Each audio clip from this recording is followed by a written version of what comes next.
악년의 시간입니다. 이 시간 제가 한 분을 소개해 올리려고 하는데 서울대학교 물리학과 학사와 석사 과정을 졸업하시고 박사 과정은 미국에서 캘리포니아 대학에서 박사 과정을 거치시고 현재는 물리학과 천에 관계없는 것인지 모르겠지만은 동성애 동성혼 개헌 반대 국민연합 운영위원장으로 한국에서 하나님께서 사용하신 귀한 하나님의 종입니다. 우리 길원병 교수님을 이 자리에 초대하도록 하겠습니다. 뜨거운 박수로서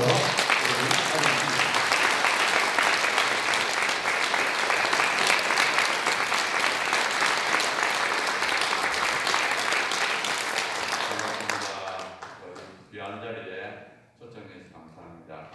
제가 오늘 이 학생인권조례 문제점에 대해서 말씀드리는데 제가 어디든지 강의하기 전에 꼭 제 간증을 좀 합니다. 우리가 이 일을 하는 가장 근본적인 이유가 하나님 나라를 위해서 하기 때문에 먼저 제 간증을 간단하게 하고 그 다음에 이 학생인권조례에 대해서 말씀드리겠습니다. 저는 모태신앙인입니다. 모태신앙인인데 제가 중학교 3학년 때 문제가 생깁니다. 교과서로부터 좀 이렇게 생각이 발달해가지고 결국 하나님 안 믿는 무신론자, 유물론자로 되게 됩니다. 그리고 제가 서울대학교 물리학을 졸업한 다음에 미국에 유학 가서는 굉장히 공부를 열심히 했습니다. 그 당시에는 제가 믿음이 없기 때문에 자연을 알고 내려가지고 과학을 통해서 그래가지고 열심히 이제 물리학을 했지만 늘 마음속에 허무주의가 있었어요. 죽음은 끝이다. 그렇게 생각하면서 한 30살쯤 됐을 때 과연 살아야 되느냐 말아야 되느냐 너무 인생이 무가치하니까 그래서 제가 30살 때 이 죽으려고 하니까 죽기는 싫고 붙잡고 놓고 그래서 제가 세뇌시켜서라도 내가 살아야 돼. 종교를 믿어야 돼. 그래가지고 미국에서는 같은 믿음이 없지만 이제 기독교가 맞는지 안 맞는지 확인해보고 다른 종교를 믿어야겠다 이런 생각에서 제가 태어나서 처음으로 성경책을 읽기 시작했어요. 30살. 그래가지고 하루에 5시간씩 읽었는데 그렇게 읽다가 한 3주쯤 지나서 누가복음 마지막에 예수님이 죽는 장면에서 제가 은혜를 받습니다. 그게 뭐냐면은 예수님이 십자가에 달려가지고 자기 죽인 사람들을 내려다보면서 저 사람들의 죄를 용서해 주십시오. 자기가 하는 짓을 알지 못합니다. 근데 그걸 딱 읽는데 굉장히 감동이 돼요. 왜냐하면 이분은 지금 몇 시간 후에 죽는데 자기 죽인 사람을 용서하는 거예요. 정말 대단하다. 어떻게 이럴 수 있지? 제가 그렇게 감동을 받은 이유가 저는 중3부터 고민하는 죽음입니다. 어떻게 하면 이 죽음의 문제를 해결할 수 없을까 싶어서 이제 고민을 많이 했는데 죽기 전에 죽인 사람을 용서하는 거예요. 또 제가 읽으니까 그대만이었어요. 그래서 제가 하여튼 감동을 받으면서 제가 열심히 성경 읽기에 몰입했습니다. 또 그렇게 한 일주일쯤 지났어요. 그날도 점심을 먹고 식사에 앉았는데 너무 눈이 따가워요. 왜냐하면 그 당시 제가 이론 물리학을 해가지고 컴퓨터 프로그램을 했어요. 컴퓨터 앞에서 일을 하고 한 1시, 2시에 자니까 눈이 따가워 도저히 눈을 뜰 수가 없어요. 그래서 낮잠을 좀 자야겠다 싶어가지고 제가 책상 위에 있는 1인용 소파에 잠이 들었습니다. 자다가 일어나지 하고 잠이 들고 그걸 몇 차례 반복하다가 갑자기 제가 뭘 보는가 하면 저 위에서 1인용 소파에 잠들어 있는 데를 내려다보는 거예요. 야, 신기하다. 내가 온몸을 다 내려다보네. 근데 그 다음 순간에 딱 그런 생각이 뭔가 하면 이게 죽는 거구나. 이게 죽는 거 생각이 딱 드니까 죽으면 안 되지. 막 그래서 깬 거예요. 근데 너무 실감이 나요. 그래서 제가 한번 밖에 나갔다가 다시 책상에 앉았습니다. 근데 책상에 일기장이 펴져 있고 일기장에 영혼이라는 단어가 있어요. 영혼. 내가 성경을 읽으니까 자꾸 영혼이라는 단어가 나오는데 도대체 영혼이 뭐야? 그러면서 제가 좀 생각하다가 잠이 들었어요. 근데 조금 전에 그 사건이 있으니까 영혼에 조금 알 것 같아요. 그래서 제가 펜을 들고 일기장에 적어야겠다. 근데 또 막상 적으려니까 생각이 안 나는 거예요. 그래서 제가 일기장을 덮고 성경을 읽었습니다. 성경을 읽어나가는데 어떤 기질이 있는가 하면 우리에게는 썩어질 몸이 있을 뿐만 아니라 썩지 않은 영혼이다. 그런 기질이 있어요. 근데 그날따라 그 일을 읽는데 눈에서 눈물이 굴러거려요. 저를 참고 계속 읽었습니다. 또 조금 읽어나가니까 또 비슷한 게 있어요. 우리에게는 썩어질 몸이 있을 뿐만 아니라 썩지 않은 영혼이다. 두 번째 딱 그 기질을 읽는데 이 양쪽에서 눈물이 줄줄줄 흐르는데 한참 울었습니다. 너무 좋아가지고 옆에 가서 혼자서 발떡발떡 떴어요. 그래서 제가 일기장에 뭐라 적었느냐 우리에게는 두 개의 생명이 있다. 육신의 생명과 영원한 생명. 그것이 나 인생을 바꾼 최대의 사건이었어요. 15살부터 30살까지 허무지 유물원에 갇혀 있다가 영의 눈을 뜨지. 그때부터 막 기쁨이 찾아오기 시작하는데 너무너무 기쁜 거예요. 저는 그때부터 소망이 생겼어요. 저는 그전까지 소망이 없었어요. 저는 우리나라에서도 인류대학, 미국에서도 인류대학, 지도교수는 유명한 사람이 저희 아버지는 의사고 제가 시험 쳐서 떨어져 본 적도 없고 늘 승승장구했지만 늘 마음에 허무지. 죽으면 끝이지. 무슨 의미가 있어. 근데 그때 비로소 야 죽어서 끝나는 게 아닐 수도 있겠구나. 정말 내가 이때까지 영의 세계를 몰랐구나. 이 세상의 절반을 모르고 살았구나. 정말 영의 세계가 있는지 알아야 돼. 뭐 그때부터 막 소망이 생기고 새로운 세계를 탐험하는 것 같은 그런 막 기쁨이 찾아옵니다. 그때부터 이제 생각했어요. 영혼이 있느냐 없느냐. 근데 이게 분간이 안 돼요. 그래서 제가 30살 되는 마지막 날에 일기장에 뭐라 했거든요. 내년에는 하나님. 성경에 보면 하나님 있다고 그러는데 만약에 하나님이 계시다면 영의 세계가 있고 영의 세계가 있으면 내 안에 영혼이 있을 수 있다. 그러니까 하나님 영혼 별개 존재니까 만나야 돼요. 그래가지고 제가 31살 됐는데 들어가서 그때부터 기도합니다.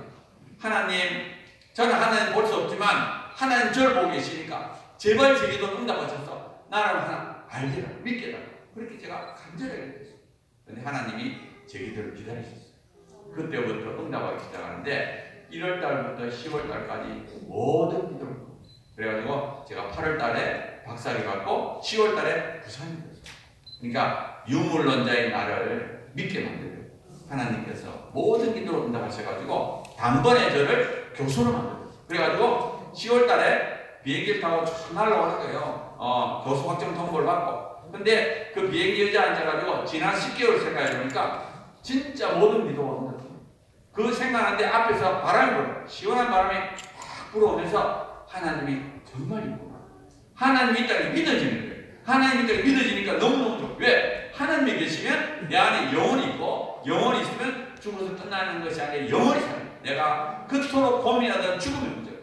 중학교, 고등학교, 대학교, 청년 시절 그렇게 고민하던 죽음의 문제가 있거든요. 그래서 제가 너무 좋아가지고 앉아있을 수가 없어가지고 그 비행기 복도로 왔다 갔다 했어요. 왔다 갔다 하면서 내가 한국 가면 이거 전해. 지금도 내처럼 허무지 유물원에 갇혀있는 수많은 사람들이 있을 텐데 내가 이걸 전해야 된다. 막 그 기쁨과 감격이라는 건 말로도 할 수 없어요. 그렇게 감격적으로 제가 31살 됐네 10월 달에 한국에 도착했어요. 근데 그때부터 제 삶에 어려움이 있었어요. 그게 뭐냐면 죄라는 거예요. 그렇게 감격적으로 제가 하나님을 만나고 하나님이 저를 교수로 만들었는데 한국에 도착해서 딱 1개월이 지나지 않아서 죄를 짓니다. 저도 제가 이해가 안 됐어요. 이거 어떻게 하느냐. 근데 물론 이제 뒤에서 압력도 있었어요. 한국 살려면 이 정도는 죄를 지어야 된다. 교회 다니는 사람들은 죄를 짓는다. 뒤에 압력도 있었어요. 근데 그거보다 더 큰 게 뭔가 제 마음속에서 죄가 너무 큰 거예요. 안 지으면 안 될 것 같아요. 가고 오면 뭐 마음부터 지어가지고 죄를 짓고는 힘들어요. 내가 도대체 믿는 사람이야. 근데 지금 생각해보면 당연한 거예요. 왜? 그 당시에는 제가 믿음이 없었어요. 물론 하나님이 주신 그 믿음이 있었지만 성경 말씀만 아는 것도 아니고 큐티를 할 줄 알고 모르고 기도할 줄도 모르고 그냥 하나님 10개월 동안 주세요. 깐난애기 영적인 깐난애기 힘이 하나도 없는 거예요. 그러니까 세상 나가서 백전백패. 그러고 와서 막 내가 내를 공격하는 거예요. 그리고 8개월 지나니까 몸이 아팠어요. 제가 그때부터 간이 안 좋았어요. 또 1년이 지나니까 의심이 들어요. 하나님이 믿어지고 예수님이 믿는데 성경이 안 믿어지고 예수님이 안 믿어져요. 그러니까 막 마음속에서 전쟁이 돼요. 한쪽을 믿어야 돼. 한쪽은 안 믿어져. 그러니까 근데 하나님이 저에게 두 가지 복을 주셨어요. 첫 번째 복은 뭐냐? 질병이라는 복을 주셨어요. 제가 그때부터 간이 안 좋았습니다. 간이 안 좋아가지고 감 기능 검사를 하면은 감 기능 수치가 점점 나빠져가지고 죽겠다 싶으면 딱 쏘는 거예요. 하나님 한 번만 살려주세요. 다시 그러지 말자. 예수님이 잘 믿으세요. 제가 마음을 납작 엎드리면 신기하게 간이 좋아요. 그래가지고 점점 좋아져가지고 딱 정상이 되면 또 의심. 마음속에 자꾸 이제 의심. 그러니까 한쪽에 하는 말이 야, 너 예수님 안 믿는데 믿는 거짓말이야. 한쪽에는 자꾸 안 믿어진다고 그래요. 그리고 또 싸우는데 안에서 한쪽은 믿어야 돼. 안 믿어져. 막 싸우다 보면 간이 나빠져. 또 이게 간이 수치가 점점 나빠지다가 조금 나빠지면 정신 안 차리죠. 이게 죽자다 싶으면 딱 섭니다. 하나님 한 번만 살려주시면 다시 의심하지 않고 예수님 잘 믿겠습니다. 제가 4년 동안에 5번 했습니다. 얼마나 인간이 감옥한지.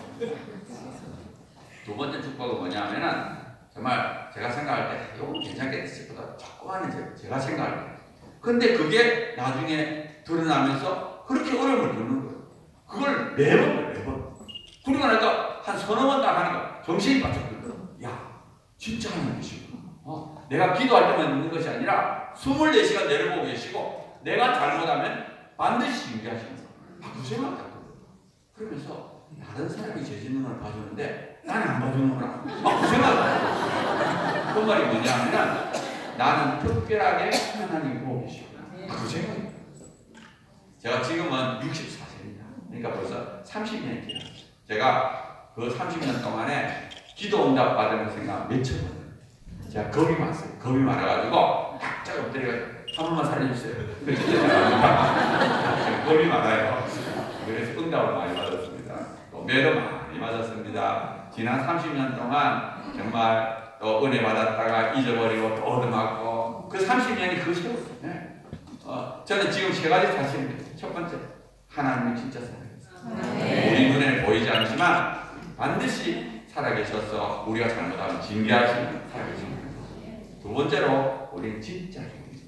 저는 제 자신을 보면 정말 악하다는 거예요. 얼마나 악한지 몰라요. 본질상 하나님을 싫어하는 존재죠. 제가 지난 30년을 세 번째로는 그러한 우리를 끝까지 붙잡아가지고 예수 그리스도를 믿게 만드시는 하나님 사랑해요. 저는 지금이 나의 인생의 황금길을 보냅니다. 나 같은 죄인을 하나님 붙잡으셔가지고 거룩하게 만드셔서 하나님의 도로 전국을 다니면서 동성애 강의하도록 이렇게 만들어주셔서 너무너무 감사합니다. 저는 꿈이 있습니다. 꿈이 뭐냐? 이 땅에서 사는 게 아니라 저는 진짜 죽음이 왔을 때 설레는 마음으로 죽음을 통과하는 그게 제 꿈이에요. 저는 정말 나의 죽음을 통해서 하나님의 살아계심, 천국이 있다는 것을 믿게 만들고 싶습니다. 그래서 나의 죽음을 보는 우리 자녀와 손자들이 우리 아버지를 보니까, 우리 할아버지를 보니까 진짜 천국이 있구나. 그래서 저는 제가 진짜로 믿고 진짜 믿음을 다음 세대로 전하고 싶어요. 그래서 저는 지금 동성애 사회 아주 재밌게 합니다. 왜? 동성애 사회를 어렵게 들은 거예요. 이거는 우리가 할 수 없는 일, 너무 어려워. 그러니까 저는 동성애가 목표가 아니라 하나님을 만나는 게 목표예요. 그러니까 나의 이 힘이 아니라 하나님의 힘으로 하니까 난 너무 재밌고 좋아요. 아마 여러분들이 경남 학생권조회가 힘들지요? 기뻐하세요. 이걸 통해서 우리가 하나님을 경험하는 게 목표입니다. 그래서 정말 이 일을 통해서 하나님의 살아계심과 하나님 역사하심 그리고 우리를 사랑하시는 경험해야 돼요. 이 지금 동성애 사회 간 지가 한 7, 8년 되는데 지치지 않고 너무 재밌어요. 하나님의 함께 하시고 항상 나와 동행하시고 나를 사랑하시고 나의 모든 행동을 기뻐 바라보시는 우리 하나님을 생각할 때마다 너무너무 기쁩니다. 아마 여러분들도 그 재미에 조금씩 이제 맛보기 시작한 것 같습니다. 제가 이제부터 동성애 학생인권조례에 대해서 조금 말씀드리겠습니다. PPT를 올려주시면 고맙겠습니다. 이 학생인권조례가 참 문제가 많아요. 보면은 제가 그 내용을 설명해 드릴 텐데, 자, 이 올바른 인권이라 해가지고 몇 개가 나와 있습니다. 보면은 그 인권이라는 것은 여러 가지 속성이 있어요. 예를 들어서 보편적이어야 되고 또 다른 사람에게 넘겨줄 수도 없고 또 보면은 하나님이 주셔. 그러니까 이 인권은 아무거나 맡기는 게 아닙니다. 하나님이 우리에게 주셔야 되는 거예요. 그러니까 하나님께서 우리에게 주실 때 뭐 죄를 지을 권리를 주시겠습니까? 동성애 할 수 있는 권리를 주시겠습니까? 그러니까 이러면은 인권이 될 수가 없어요. 하나님이 주시는 것만 권리가 되는 거예요. 그래서 우리가 또 그리고 보편적으로 모든 사람이 가져야 되니까 학생인권, 선생인권 이런 건 있을 수 없어요. 또 성인권, 노동인권 이런 것도 막 역시 될 수가 없습니다. 그래서 이 위키피디아를 보게 되면은 이 성적 제한과 성 정체성은 인권이 아니라 아직 그 논란이 되는 아니 인권이라고 볼 수 없는 그런 것이라고 잘 나와 있습니다. 그리고 보면은 제가 지금 잘 안 보이네. 인권에 한계가 있습니다. 보면은 유엔 인권원장이나 우리나라 헌법에 보면은 인권도 한계가 있어요. 예를 들어서 비도덕적인 것은 안 되고 또 질서를 국가의 안전보장이라든지 질서, 이런 것들은 다 인권이 될 수가 없습니다. 그래서 우리가 이 동성애를 인권이라고 주장하고 있고 트랜스젠더 성정체성도 마찬가지입니다. 그 다음에 이제 보면은 학생 인권 조례에는 법적인 근거가 없습니다. 우리가 조례라는 것은 뭔가 하면은 법의 위임을 받아야 돼요. 예를 들어서 학생 인권 조례를 만들려면 인권 기본법이라는 게 있어요. 그래서 지금 최근 들어서는 국가인권위에서 인권기본법을 만들어요. 왜? 이 인권조례 법적인 근거가 없기 때문에 국가인권위원회 안에 뭐 조금 있는데 그거는 조직법이기 때문에 법적 근거가 될 수 없습니다. 그래서 이 조례를 만들기 위한 법적 위임이 있어야 되는데 안 된다는 것이고요. 그 다음에 보면은 또 이게 국가사무거든요.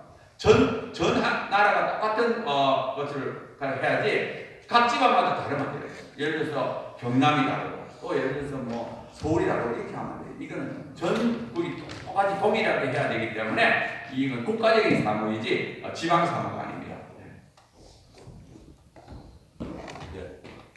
네, 제가 이걸 아마 보면서 이렇게 하라고 준 것 같습니다. 네, 그래서 이제 아까 말씀드린 것처럼 법적인 위임이 없기 때문에 조례를 만들 수가 없습니다. 조금 전에 말했죠. 그리고 국가사무고 지방사무가 아닙니다. 통일돼야 되기 때문에. 네, 그 다음에 이제 학생인권조례의 실태를 보면은 지금 현재 있는 건 4개밖에 없습니다. 서울, 경기, 그 다음에 광주, 전북 4개만 있어요. 그 다음에 이제 수차례 지금 만들려고 노력했는데 그동안 계속 못 만들었어요. 그러니까 2000년, 2010년, 11년, 12년, 13년 이때 딱 만들어지고는 계속 막았습니다. 지금 현재 경남을 만들려고 노력하잖아요. 이걸 이제 경남을 막아야 됩니다. 왜냐하면 이 경남 다음에 또 뭐가 기다리는 거 인천하고 전남이 기다려요. 지금 인천도 막 만들려고 해요. 그다음 전남도 만들려고 합니다. 만약에 경남이 딱 무너지고 나면 다른 데서 봐라. 저기 만드니까 우리도 만들자. 이렇게 나오는 거예요. 그러니까 경남이 결사적으로 막아줘야 됩니다. 그래야지 전국이 지금 이 경남이 저렇게 막는데 우리 못 막는다. 자꾸 이렇게 말할 거예요. 경남이 무너지면 부산도 마찬가지입니다. 그래서 우리 조금 힘들지만 여러분들이 전국을 책임진다 생각하고 꼭 막아주셔야 됩니다.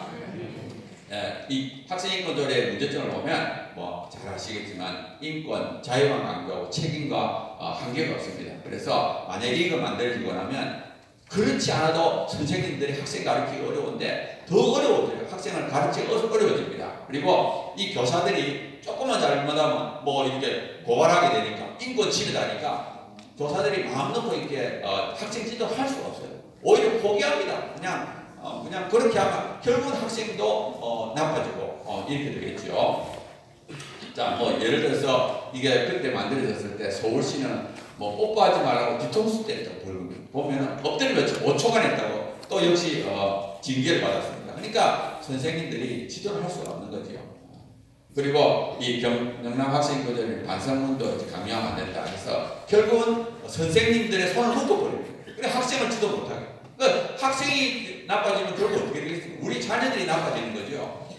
네, 그래서 이제 또 한 가지 교권이 침해. 예를 들어서 이거 보면은 2010년도, 2015년도까지 26,000건인데 대부분이 뭐냐 학생이 거의 다 있어요. 보면은 폭언과 욕설 62%, 그다음에 수업 방해, 폭행, 성희롱, 아예 선생님을 희롱하는 거, 성희롱하는 거, 폭행하고 이런 것들도 이제 생기고 있습니다. 보면은 자 유형별로 보면 지금 보면은 학생에 의한 교사 폭행, 학생에 의한 교사 성희롱, 학부모에 의한 교권 침해 이게 증가하고 있습니다. 보면 여기 학생인권조례 만드는 지점에서 급격히 지금 커지고 있다는 걸 볼 수 있습니다. 그 다음에 조금 전에 동영상에도 나왔는데 경기도는 2010년도에 만드는데 2010년도하고 2011년도 보면 급격히 증가합니다. 광주도 마찬가지 2011년도에 만들었는데 2011년, 2012년도 보면 이 급격히 증가한다고 볼 수 있습니다. 자, 그 다음에 보면은 실제적인 거 보면 아까 동영상에도 좀 나왔는데 6개월 동안 선생님을 괴롭히는 이런 사례도 있어요. 또 보면은 뭐 선생님이 담배 피우는 거 갖다 할까 막 때리고 해가지고 교사가 실신하고 이런 경우도 있습니다. 네, 보면은 자 그래서 교권이라는 것은 그 개인의 인권과 교육권뿐만 아니라 학생의 학습권. 그러니까 교사가 교실을 통제 못하면 학생들이 공부 못하게 되는 거예요. 공부하고 싶어서 하는 사람도 공부를 못하게 되는 겁니다. 자, 근데 박종훈 교육감이 학생 인권을 존중하면 학생도 존중해 줄 것이다 하는 이런 발언을 했습니다. 자, 그 다음에 이제 교사의 권위가 줄어가니까 교사들이 이제 명예퇴직을 많이 합니다. 이 교사들이 얼마나 어렵습니까? 근데도 이제 이걸 포기하는 거예요. 그래서 그때 명예퇴직하는 이유를 보니까 학생인권 조례 때문에 그렇다. 그래서 지도의 어려움과 교권 추락 때문에 이렇게 퇴직하게 됐다고 말했어요.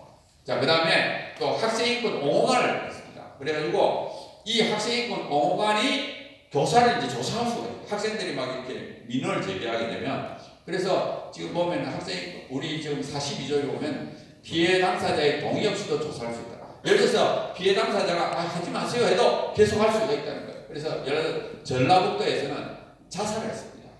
왜냐하면 맨 처음에 아이들이 그냥 장난삼아 선생님이 성희롱했다고 했는데 나중에 학생들이 아니다 그랬어요. 그런데도 불구하고 계속 조사해가지고 결국 자살하는 결과가 나왔어요. 그래서 지금 이제 서울, 경기, 광주 다 이런 조항이 있습니다. 경남도 마찬가지로 있죠. 그래서 이게 굉장히 안 좋은 겁니다. 그 다음에는 성적이 떨어집니다. 학생들의 성적이 떨어집니다. 예를 들어서 보면은 기초학력 미달률, 이거는 20점 이하, 20점 이하 해가지고 공부 못하는 학생들이 얼마나 많으냐는 걸 알아요. 보면 빨간색이 지금 학생인권조례를 만들어야 되거든요. 서울, 경기, 전북, 광주. 여기가 지금 공부 못하는 학생들이 서울이 제일 많고 2등이 경기, 3등이 전북, 광주가 7위. 광주는 보면은 사립고등학교, 사립중고등학교가 많기 때문에 굉장히 공부를 잘하는 애입니다. 그럼에도 불구하고 인권조례를 만들면서 이렇게 된 거예요. 그래서 학생인권조례를 만들면 공부를 못하게 된다. 그 다음에 2014년도 마찬가지입니다. 공부 못하는 학생들이 이렇게 많습니다. 그래서 학생인권조례를 만들면 수업 분위기가 막 나빠져서 지도를 할 수 없기 때문에 결국 공부를 못하게 된다는 거예요. 특히 이제 광주를 좀 보게 되면 광주가 2011년도에 만들었습니다. 2011년도에 만들었는데 2012년도부터 전과목이 떨어졌어요. 전과목. 이게 보세요. 이게 지금 보통학력 이상 점수. 그러니까 보통학력 이상 되는 사람이 많으면 많을수록 좋겠죠. 그렇게 1등이 제일 공부하는 잘하는 사람이 많다는 데입니다. 이 보면 2011년도까지는 광주가 굉장히 공부를 잘했던 데입니다. 2012년도부터 만약 거의 밑바닥, 지금 17개 광역시 중에 10등, 15등이라는 거의 꼴찌가 됐잖아요. 공부 잘하는 데서 갑자기 공부 못하는 데로 이렇게 중학교, 그 다음에 고등학교가 마찬가지입니다. 2011년도까지 전과목이 있다. 여기서 국어, 영어, 수학입니다. 지금 국어, 영어, 수학이 1등씩 하다가 갑자기 2012년도부터 그냥 내리막을 하는 거예요. 이렇게 학생인권조례를 만들면 급격하게 나빠진다. 마찬가지로 이건 기초학력 미달률. 이거는 이제 공부 못하는 학생이 적은 수. 그러니까 공부 못하는 학생이 적다가 갑자기 많아진 거예요. 이렇게 확실하게 이제 나빠지는 거예요. 이거 보세요. 이것도 공부 못하는 학생이 거의 없다가 1등이라는 공부 못하는 학생이 적다는 거예요. 적다는 거. 그러다가 갑자기 2012년도부터 이렇게 나빠. 그러니까 이 학생인권조례가 얼마나 공부를 못하게 만드느냐는 것을 광주를 보면 원래 공부 잘하는 도시입니다. 근데 이렇게 아주 나빠졌어요. 그 다음에 서울대 가는 학생들도 줄어들었어요. 그러니까 공부 아주 잘하는 학생들도 이렇게 줄어든다는 것을 잘 나타내고 있습니다. 자, 이 경남에 보면은 이 학력이 좋은 상태가 아닙니다. 지금 보세요. 11위. 자, 여기에 또 학생인권조례까지 만들면 어떻게 되겠어요? 아니면 똑같이 이런 식이지 그냥 이렇게 되면 곤란합니다. 이 경남 학생인권조례는 안 좋아요. 근데 전번에 보니까 저쪽에서 우리가 이런 걸 말하니까 막 아니다 수능 점수를 보면 별 차이가 없었다 이렇게 주장하는데 그거는 저 서울하고 경기 이야기입니다. 거기 학원이 많아요. 학원이 많기 때문에 이게 공부 좀 못하는 학생들, 공부 잘하는 학생들 학원 가서 공부해요. 경남은 그게 아닙니다. 서울하고 경기하고 붙을 수가 없어요. 학생인권조례 만들면. 그러니까 우리가 정신을 바짝 차리고 이걸 막아야 됩니다. 자, 우리가 여론조사를 해보면 이건 작년에 했던 건데 교육감이 해야 될 일이 뭐냐? 학생들 학력 향상시키는 공부 좀 잘하게 해라. 이게 모든 학부모들의 마음입니다. 그리고 교복, 차복도 마찬가지로 착용하는 걸 권하고 학생인권조례 제정하는 걸 반대하고 50% 이상이고요. 그 다음에 학생인권조례를 만들면 어떻게 되느냐? 성적이 떨어집니다. 이게 우리 학부모들의 가장 큰 관심사는 공부거든요. 근데 공부 못하게 된다는 게 이제 치명적이죠. 자, 그 다음에 이제 또 성적 타락이 생깁니다. 이건 성적 타락. 이건 이제 뭐 임신 또는 출산의 차별금지, 성경험 학생에 대한 편견, 이것도 차별을 받겠다고 그래요. 아무튼 이런 것을 만들게 되면 어떻게 되느냐? 성적 타락을 부추기게 됩니다. 보면은 이제 임신해도 니 나쁘다고 말 못하는 거예요. 차별이라는 것은 나쁘다고 말 못하는 겁니다. 임신이라든지 그다음에 출산이라든지 성관계라든지 이걸 나쁘다 소리를 못해요. 그러니까 우리가 바른 가치관, 바른 윤리관을 가르칠 수 없는 상황이 되는 겁니다. 예를 들어서 이제 학교폭력대책자치위원회에 대해서 자료를 보게 되면은 이 학생 간 성폭력, 그러니까 학생끼리 일어나는 성폭력입니다. 보면은 이게 급격히 지금 늘고 있죠. 2013년대 800몇 건이 1,800, 거의 2.5배가 됐어요. 가해 학생도 보면 2배가 되고 피해 학생은 2.4배. 그 다음에 초등학생의 성폭력이 3배로 그렇습니다. 그러니까 학생끼리 지금 일어나는 것이 이렇게 급격히 늘고 있다는 것을 볼 수가 있어요. 자, 그 다음에 이 일부 학생단체는 성관계를 권리다고 해요. 그래서 뭐 합의하에 하는 성관계가 뭐 나쁘냐 이런 식으로 하고, 그 다음에 뭐 나는 처녀가 아니다는 캠페인도 하고, 그 다음에 이 아수나로가 전번에 학생인권 조례할 때 공청회 막 하는 그 친구들입니다. 이 친구들이 뭐냐? 사람은 19군이 아니다. 이 연애를 처벌하는 것은 반인권들이다. 이런 식으로. 그러니까 물론 이 아이들은 아직 어리니까 이렇게 주장할 수도 있겠죠.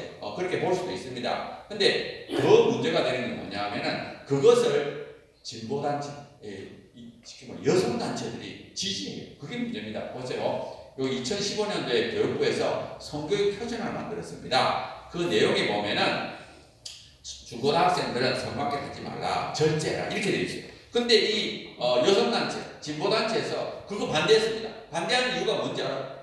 10대 여성의 성을 임신, 출산을 위한 것으로 보지 마라. 청소년들의 성적 관계를 잘못된 것으로 보지 마라. 그러니까 10대 여성도 얼마든지 임신, 출산한 이유로 성을 즐길 수 있고 잘못된 것이 아니다. 이게 한두 개 단체가 있는 게 아니에요. 그 많은 여성단체들이, 진보 여성단체들이 이렇게 주장하고 있습니다.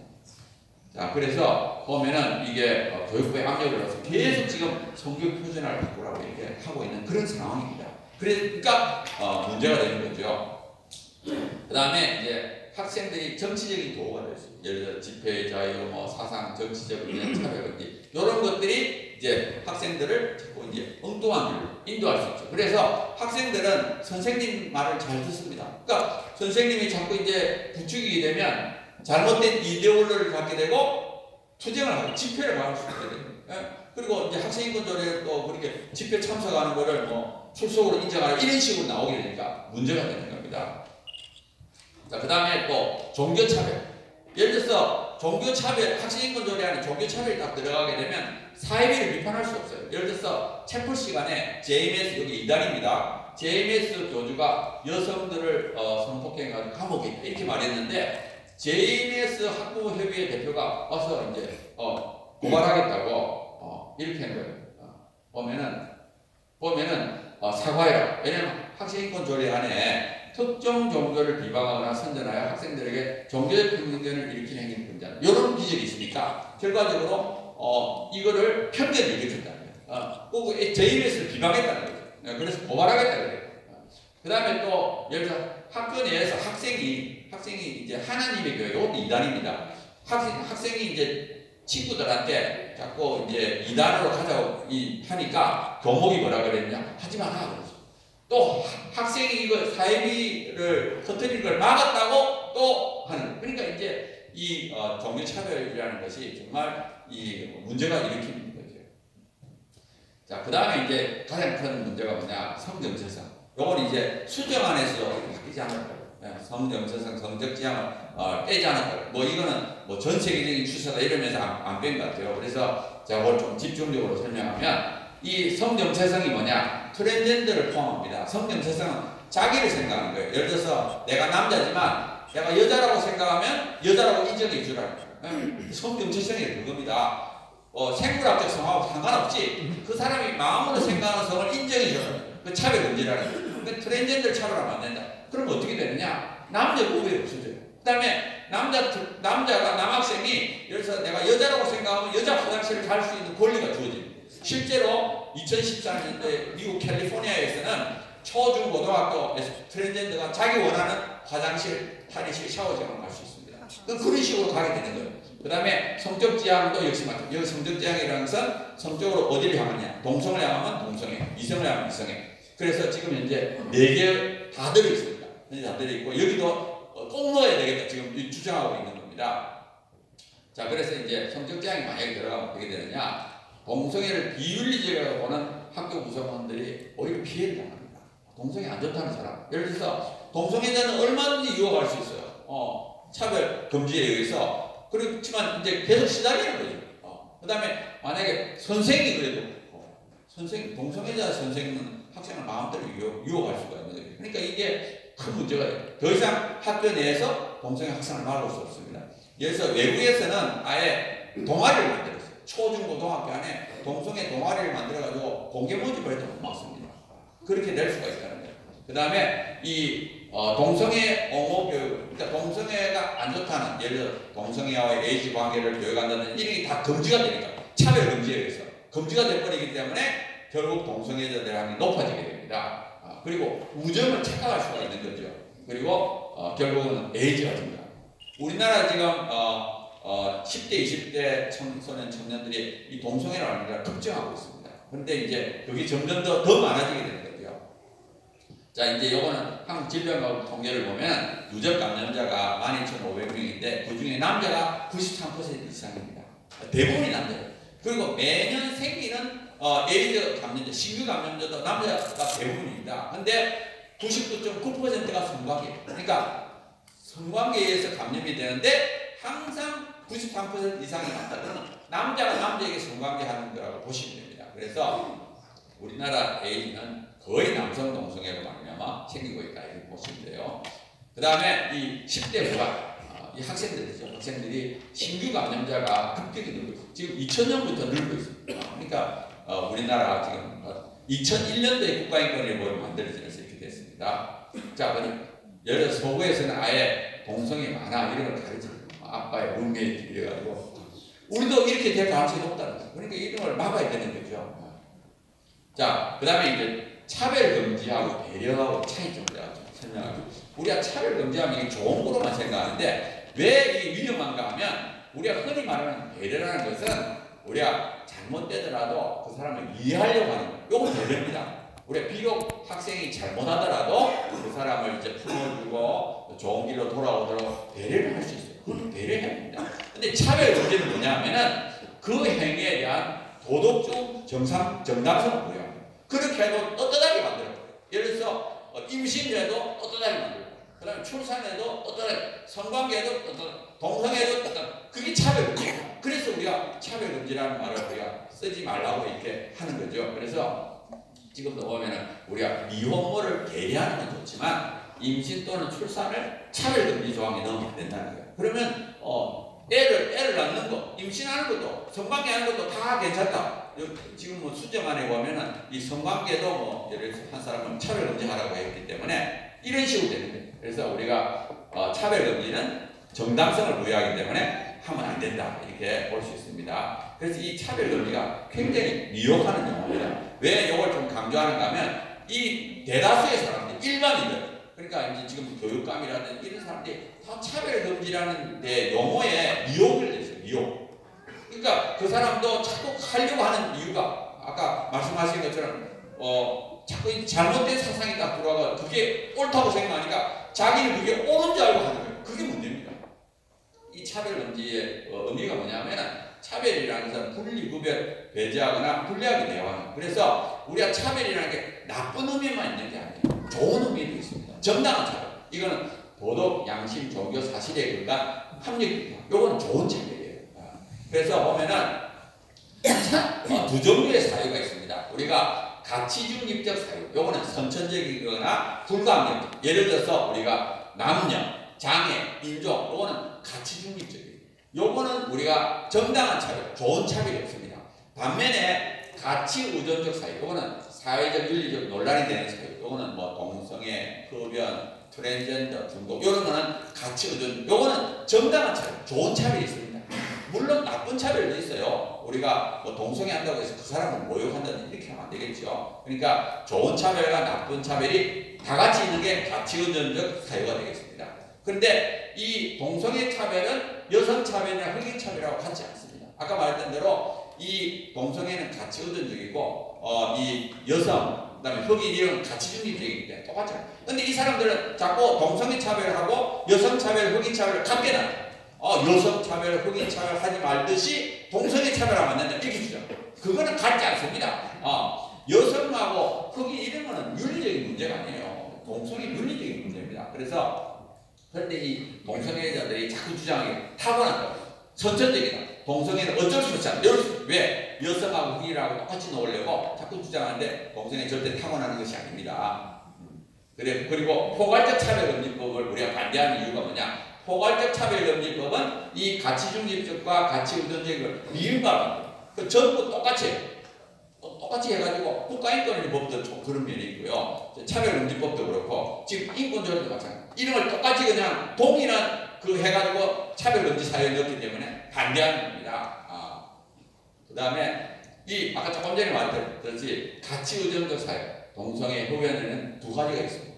부당한 차별과 정당한 차별. 우리가 사람을 향해서는 차별하면 안 됩니다. 행위자에 대해서는 차별하면 안 돼요. 부당한 차별이죠. 그 다음에 행위 자체에 대해서는 우리가 차별할 수 있습니다. 예를 들어서 보세요. 담배 피는 사람. 우리가 담배 피는 사람을 우리가 차별하면 안 되지만 담배는 유해하다고 말해요. 요새 담배 값 보세요. 보통은 폐암, 무도암 걸릴 확률이 높다고 얼마나 합니까? 요새 광고도 얼마나 해요. 담배 자체는 우리가 비판할 수 있어요. 마찬가지입니다. 우리가 동성애 하는 사람의 인권을 존중해 줘야 되지만 동성애 자체는 얼마든지 우리가 비판할 수 있어요. 근데 이거를 비판 못하게 하는 것이 문제가 되는 거죠.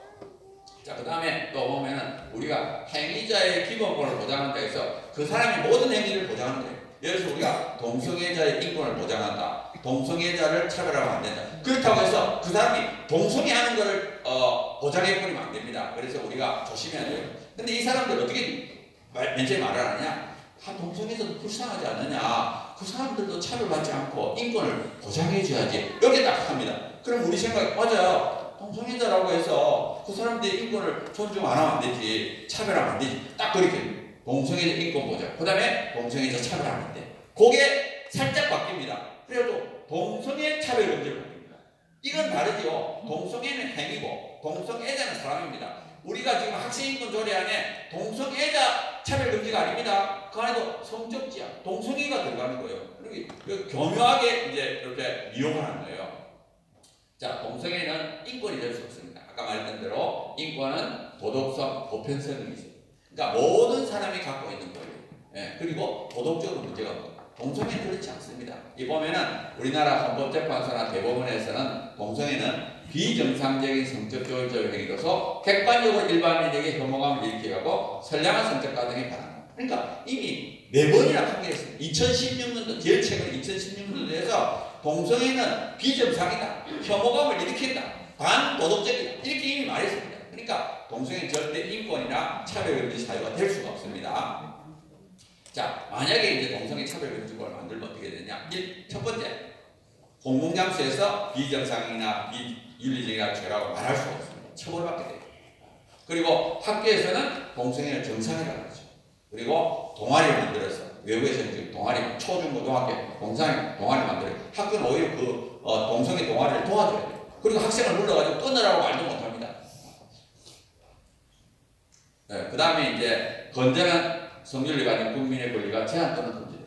예를 들어서 스웨덴 목사는 동성애를 죄라고 설계했다고 징역 1개월 1심 판결, 물론 2심에서 받겠지만 1심에서 징역 1개월. 왜? 교회 안도 공공장소다.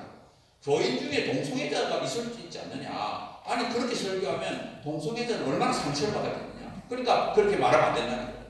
그 다음에 소방국장이 동성애를 비판하는 책을 나누고 있어요. 부하직원을. 그래서 해임됐습니다. 그 다음에 영국 상담사는 동성애자 상담 안 하겠다 해서 해고됐고요. 그 다음에 영국 입양기관은 동성애자들한테 입양을 안 한다 하다가 여기 폐쇄가 됐습니다. 자, 그 다음에 영국 과학교사는 학생이 질문했을 때 동성애는 죄라고 답해가지고 역시 배임되고 다른 학교에서도 수업을 못하게 만들었습니다. 그 다음에 주택관리자는 자기 개인 페이스북에다가 동성 결혼은 지나친 활동이 아니냐 이렇게 말했다고 역시 보면은 연봉이 삭감되고 강등이 됐습니다. 근데 영국에 있는 주교는 또 뭐라고 하느냐 동성애자로부터 빠져나온 사례를 말했다고 역시 조사를 받았어요. 그 다음에 영국의 이제 노방전도자는 동성애를 그만두세요 하고 피켓을 부르고 있었어요. 그러니까 막 사람들이 와가지고 막 때렸어요. 때리고 났는데 경찰이 와가지고 이 때린 사람을 잡아간 것이 아니라 이 피켓 들고 있는 사람을 잡아간 거예요. 왜? 당신은 왜 혐오감을 일으키는 그런 피켓을 들어가지고 사람들로 하여금 그렇게 혐오감을 느끼게 만드는 그래서 잡아간 거예요. 그 다음에 캐나다 대법원은 동성애를 금지하는 성경구제를 담긴 그 전단지를 나눠줬다고 역시 이거 증오범죄다 손해배상이다 이렇게 하여튼 이 차별금지법이 만들어지고 나면 우리가 일체 동성애는 나쁘다 소리를 못하게 만듭니다. 자, 그 다음에 또 이런 것도 있어요. 그 차별금지에서 성적지향을 빼면 동성애자 억울한 차별은 어떻게 되느냐 그거 빼면 안 된다. 그거 빼면은 동성애자들 그럼 차별하는 소리냐 딱 이렇게 나옵니다. 이게 이제 저쪽에서는 두려워요. 그거 빼려면 안 된다는 거예요. 그 일반인들이 그 동성애자 차별하느냐고 이렇게 합니다. 그러니까 요게 헷갈리겠다는 거예요. 동성애자들의 억울한 차별을 구제한다는 것은 동성애자들의 기본권을 보장한다는 것이고 현행 헌법으로도 현행 법률로도 얼마든지 동성애자의 기본권을 보장해 됩니다.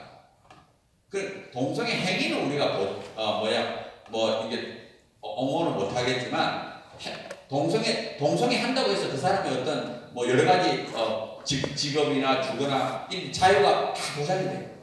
그러니까 우리가 성적지향 차별금지를 빼달라, 예를 들어 조례에서 빼달라 한다고 해서 그러면 동성애자들이 억울한 차별을 당하느냐? 그렇지 않습니다. 여전히 그걸 빼더라도 조례에서 빼더라도 아무 문제가 없어요. 이때까지 우리 그 경남에 동성애 차별금지 조항이 없었습니다. 조례 안에. 그렇다고 해서 동성애자가 그동안 핍박을 당했습니까? 전혀 그렇지 않아요. 모든 권리가 보장이 됩니다. 근데 문제는 뭐냐? 조례 안에 동성애 차별금지가 딱 들어가게 되면 이제는 학교 안에서 동성애를 옹호하게 되는 거예요. 우리 자녀들을 이제 잘못된 길을 가. 그래서 빼는 거예요. 그리고 우리가 빼는 것은 동성애 옹호 활동을 중단시키는 거죠. 합법적으로 하지 못하게 하기 위해서 우리가 그걸 빼라는 겁니다. 자, 그 다음에 또 두 번째 유혹은 뭐냐? 이 전 세계가 동성애 옹호한다. 지금 계속 보면은 교육청이나 이런 사람들이 주장이 뭐냐면 아니 전 세계가 지금 동성애 인정해 성적지향 차별금지를 갖고 있어. 그럼 우리나라도 그렇게 돼야 돼. 이렇게 계속 주장해. 정부도 그렇고 교육청도 그렇고 계속 전 세계가 동성애 인정한다고 주장합니다. 특히 유엔이 그렇다고. 제가 그래서 그걸 조금 자세하게 설명하겠습니다. 유엔이 동성애 정말 옹호하느냐? 그렇지 않습니다. 보세요. 지금 제가 일부러 유엔 회원국이 195개국 중인데 그 중에 동성애 처벌법을 갖고 있는 나라가 70개입니다. 그러니까 유엔 회원국의 37%가 동성애 처벌해. 동성애하면 예를 들어 사형, 중형 이렇게 돼 있어요. 자, 그 다음에 동성애 차별금지법을 갖고 있는 데가 65개입니다. 그래서 33% 이런 나라들이 지금 서구하고 이런데 동성애 차별금지법을 갖고 있습니다. 자, 그 다음에 두 개 다 없는 거. 동성애 처벌법도 없고 차별금지법이 없는 나라가 61개. 우리나라의 경우. 그 다음에 러시아, 중국 이런 데가 없어요. 그래서 두 개 다 없는 나라가 61개. 그게 중립이라고 볼 수 있죠. 그래서 우리가 대충 이렇게 보면 유엔 회원국 중에 3분의 1은 처벌하고 3분의 1은 차별금지하고 3분의 1은 중립이다. 근데 동성애 처벌법이 더 많다. 예를 들어서 72개국이고 여기 65개국입니다. 그리고 유엔 인권이사회에서 가족 보호 결의를 두 번 했습니다. 2014년도, 2015년도. 그러니까 자연적인 내추럴 패밀리, 그러니까 자연적인 가족을 보호해야 된다 해가지고 2018년도, 2015년도 두 번 다 했는데 이때 동성애 옹호하는 나라에서 뭐라 그랬냐? 그 가족 안에 LGBT 다양한 가족을 넣자 이렇게 주장했어요. 근데 그거를 부결시켰습니다. 안 된다 하고 막았습니다. 자, 그 다음에 또 성적지향하고 성정체성 있는 조약이 하나도 없어요.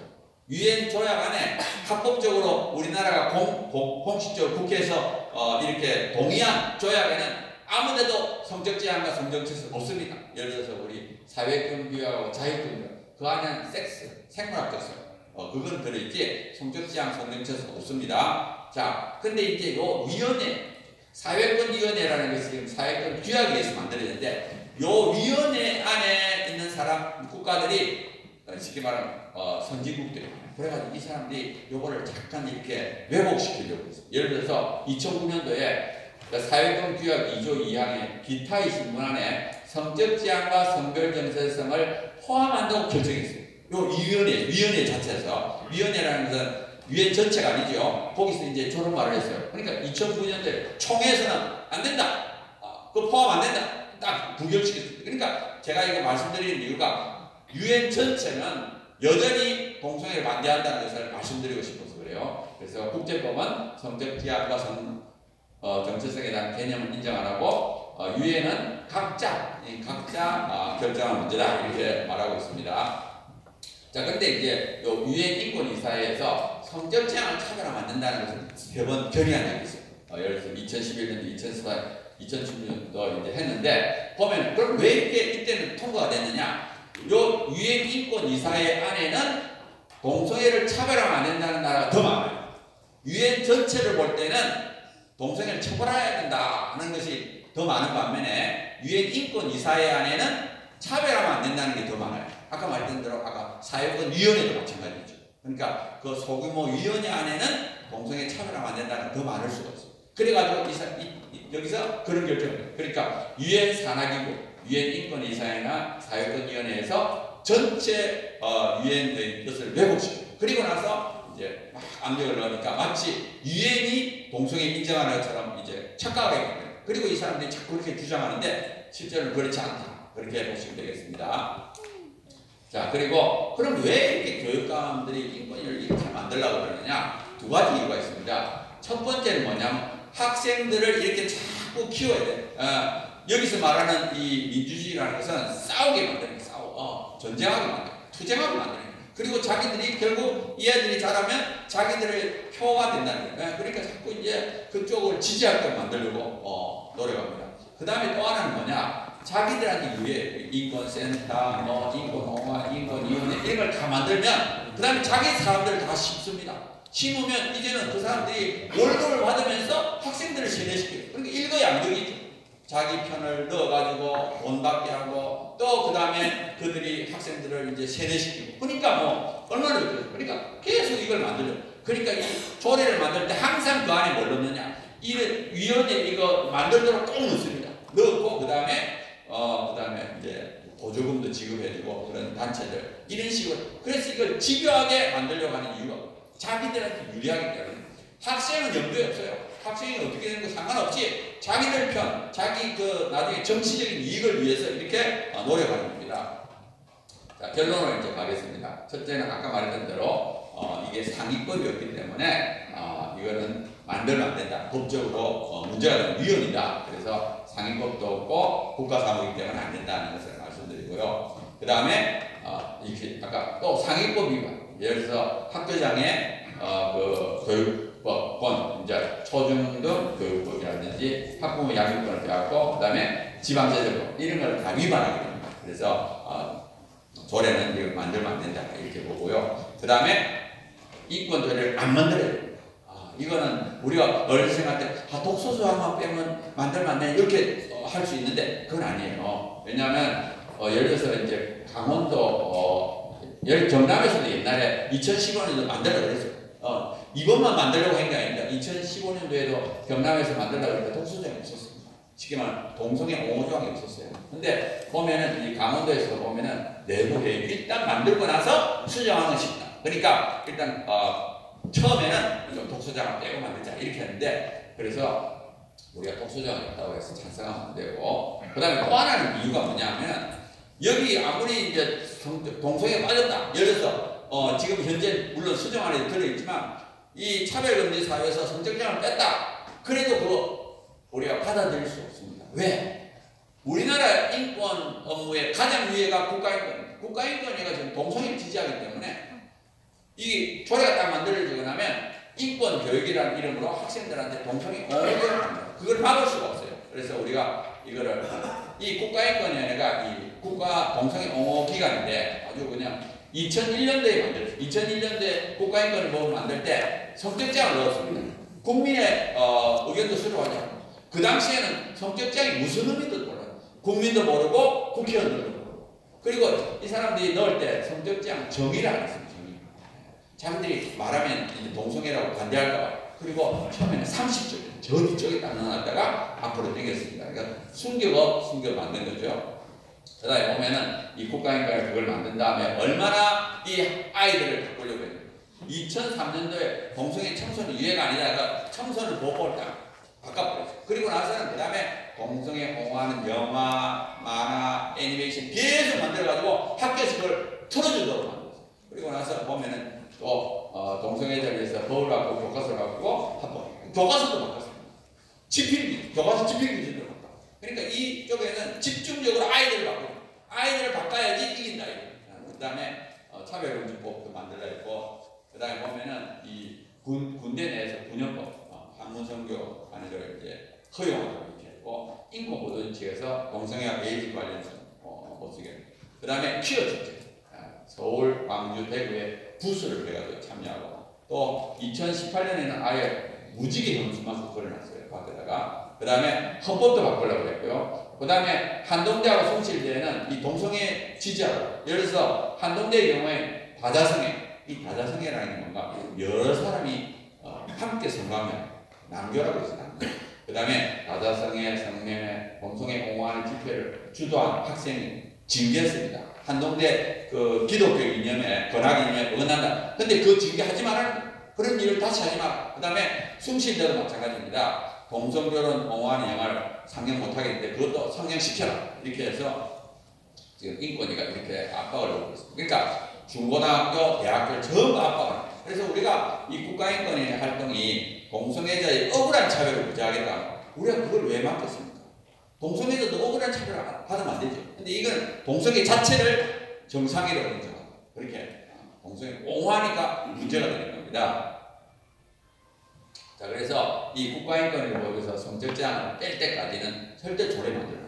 왜냐하면 우리 조례 안에 성적장을 빠졌다고 해서 그 상위법 국가인권위 법안에 성적장 차별 금지가 있기 때문에 우리가 일단 조례를 만들게 되면 국가인권위에 영향을 받기 때문에 우리가 이거 절대 만들면 안 됩니다. 그 다음에 학생인권 조례는 학교의 자율성을 했습니다. 각 학교의 학칙 제정권을 침해하고 그래서 오히려 우리가 다른 인성 조례를 만든다든지 그다음에 학습권 조례 이런 거를 이제 만드는 것이 좋습니다. 그래서 일단 제가 좀 마무리하게 되면 사실은 이제 제가 아까 말씀드린 것처럼 저도 이제 동성애 사회에 뛰어든 지 한 7년 정도 됩니다. 7년 정도 하는데 이 끝이 없어요. 우리가 죽을 때까지도 아마 안 끝날 겁니다. 아마 점점 더 싸움은 더 치열해질 거예요. 그러니까 우리가 이걸 즐겨야 돼요. 제가 팁을 주면 이걸 재미로 써요. 진짜 재미있다. 저는 그래서 강의할 때 그래요. 이 세상에서 제일 재미있는 게 뭐냐? 전쟁놀이입니다. 전쟁놀이.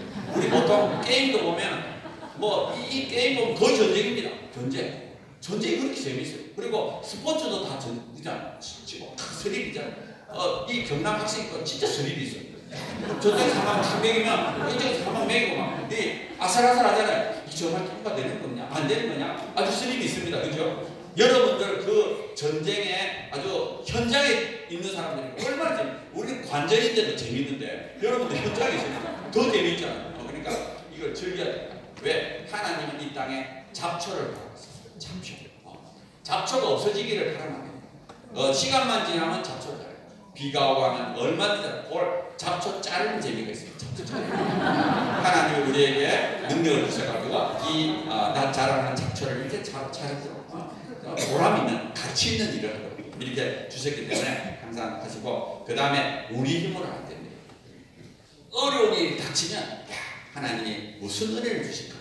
내 힘은 안 되니까 우리 힘은 안 되니까 하나님 도와주세요. 간절히 간구하면서 이게 신나게 사실 아까 제가 말씀드린 것처럼 여러분들이 굉장히 중요합니다.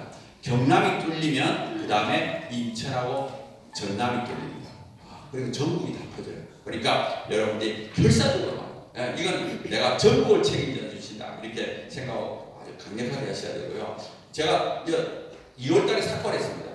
국가인권연합에서 이 국가인권이 아주 그냥 동성애 옹호하는 근원이기 때문에 2월달에 사과를 했고요. 내일 모레 또 갑니다. 올라갑니다. 한 달에 한 번씩 가요. 한 달에 한 번씩. 그래가지고 끈질기게 싸워요. 이 싸움은 누가 이기느냐? 끝까지 싸울 적입니다. 포기하면 집니다. 포기하면 적이 지는 거예요.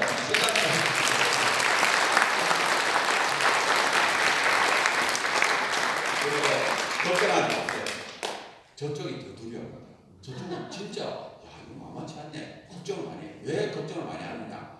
조금 있으면 선거 있잖아요. 내년에 또 국회의원 선거 있잖아요.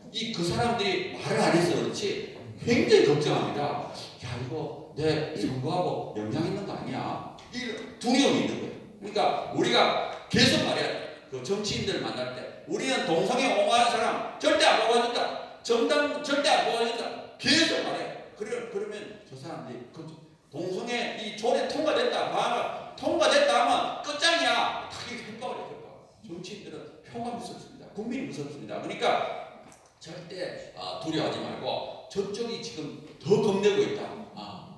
국회의원들은 덜덜 떨고 있다. 이렇게 생각하세요. 불쌍합니다. 저쪽은 우리 팝입니다. 팝. 우리 팝이라고 생각해요. 그 다음에 우리가 이걸 끝까지 해야 되는 이유가 뭐냐? 우리 다음 세대이기 때문에. 우리 다음 세대. 이걸 놓칠 수가 없는 문제입니다.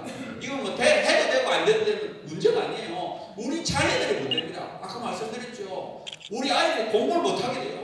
안 그렇겠어요. 인권이다 하니까 뭐 학생들이 선생님들이 학생은 할 수가 있어요. 그러니까 우리가 이거를 계속해야 되고 그 다음에 미혹을 했어요. 잘못된 사상. 아까 말했던 차별금지. 잘못된 그 차별금지라는 건 미혹. 우리 아이들이 바뀌는 거예요. 아이들이 잘못된 데 넘어가는 거예요. 그러니까 우리가 계속 말을 해야 되고 그 다음에 주의에 말해야 됩니다. 주의. 정치인한테도 말을 해야 되고 우리 자녀들한테도 말해야 되고 일반인들 잘 모르는 사람한테도 자꾸 설명을 해요. 그 사람들을 몰라서 그렇지 통과되면 공부 못하게 돼. 그리고 그 차별금지라는 게 얼마나 위험한지 몰라. 우리가 미혹을 당하면 안 돼. 그 동성애자 물론 불쌍하지. 그 사람 인권을 존중해야지. 그렇다고 해서 동성애 차별금지 하면 안 돼. 그거는 우리가 망하는 일이야. 서구가 이미 망하고 있는데 왜 우리가 뒤따라가려고 그래. 그렇게 이래저래 자꾸 우리가 입을 열고 담대하게 외치면 저는 반드시 승리한다. 왜냐하면 모든 사람들이 마음 똑같습니다. 대다수의 사람들은 윤리도덕이 무너지는 거 싫어하고요. 자기 자녀가 잘못되는 거 싫어하고요. 자기 자녀가 동성애자 되는 건 진짜 싫어합니다. 그러니까 그거를 계속 말을 해요. 우리가 바른 진리를 외치고 있기 때문에 당당하게 진리는 흔들리지 않습니다.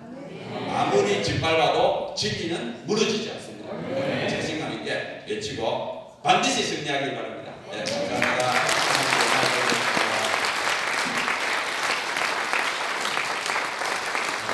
감사를 드립니다.